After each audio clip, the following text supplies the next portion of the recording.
Tom Petty, the quiet rebel who outlasted the noise.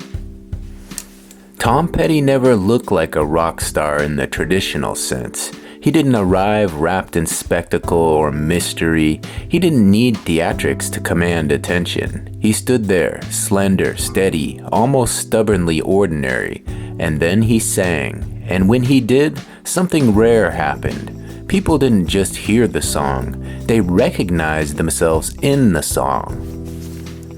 That was always Tom Petty's power. He didn't shout rebellion, he whispered it in a way that lingered. Before the stages, before the anthems that would soundtrack entire lives, Tom Petty was a boy growing up in Gainesville, Florida, a place that didn't feel like a launching pad for legends. His childhood was not romantic, it was tense, rigid, and often emotionally bruising.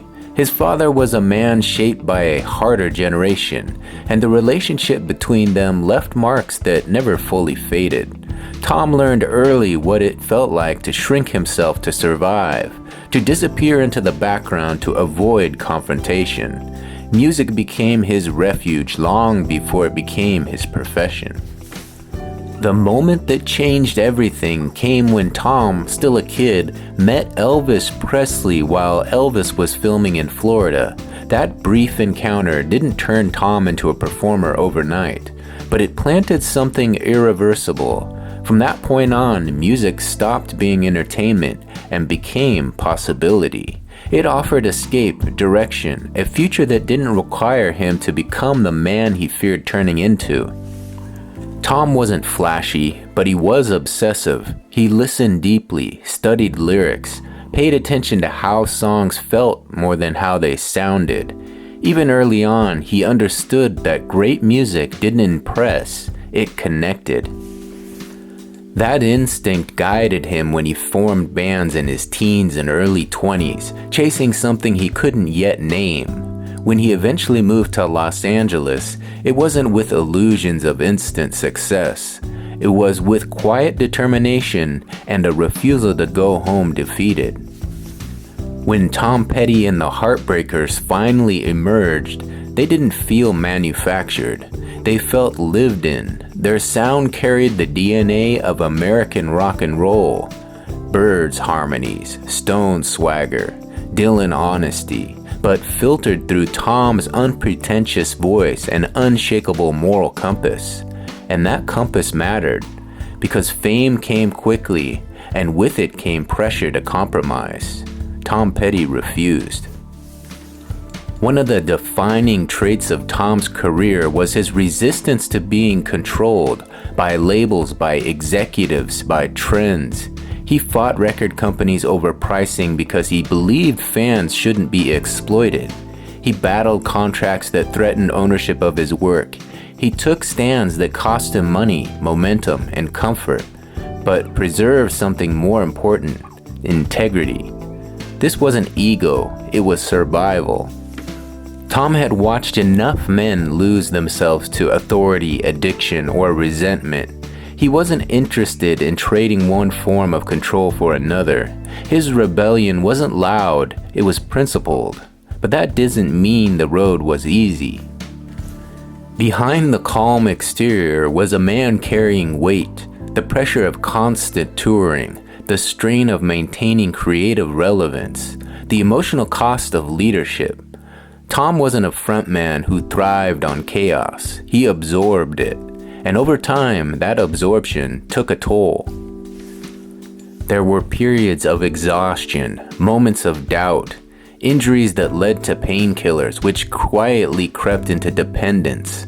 Tom didn't dramatize these struggles publicly, but they were there, humming beneath the surface like feedback you only notice when the song stops. And yet, through it all, the music never lost its clarity. That's what separates Tom Petty from so many of his peers. His songs didn't age because they were never chasing a moment. They spoke to enduring emotions, restlessness, defiance, heartbreak, hope. I Won't Back Down wasn't a slogan, it was a philosophy shaped by years of choosing self-respect over submission. As the years passed, Tom didn't calcify, he evolved quietly. He calibrated when it felt meaningful. He joined the Traveling Wilburys not to chase novelty, but because it felt like play again, like friends making music without expectations. He kept writing songs that sounded simple until you realized how carefully they were constructed. Tom Petty made effortlessness look easy because he did the hard work first. In his later years, there was a sense that Tom understood his place, not as a relic, but as a constant. He didn't chase youth. He didn't dilute his sound. He stood firm, letting generations come to him instead. Younger artists cited him not just as an influence, but as the model of how to survive the industry with your soul intact. That survival came at a cost, though. When Tom Petty died, the shock wasn't just that he was gone. It was that he had seemed so steady, so grounded, so unlikely to fall. But his passing revealed something important. Even the quiet rebels carry pain. Even the composed ones push themselves too far. Even those who sing about standing their ground sometimes stand longer than their bodies can bear. And yet, Tom Petty didn't leave behind chaos. He left behind songs that feel like letters written to anyone who ever felt overlooked, underestimated, or quietly defiant. He gave voice to the people who didn't scream for attention, but refused to disappear. That's why his music still plays on car radios late at night when someone is deciding whether to stay or go. Why it shows up at funerals and road trips and moments when words fall short. Tom Petty understood something fundamental. Music doesn't need to be loud to be powerful. It just needs to be honest. Tom Petty never tried to be bigger than life. He just tried to be true. And somehow, by doing that, he became timeless.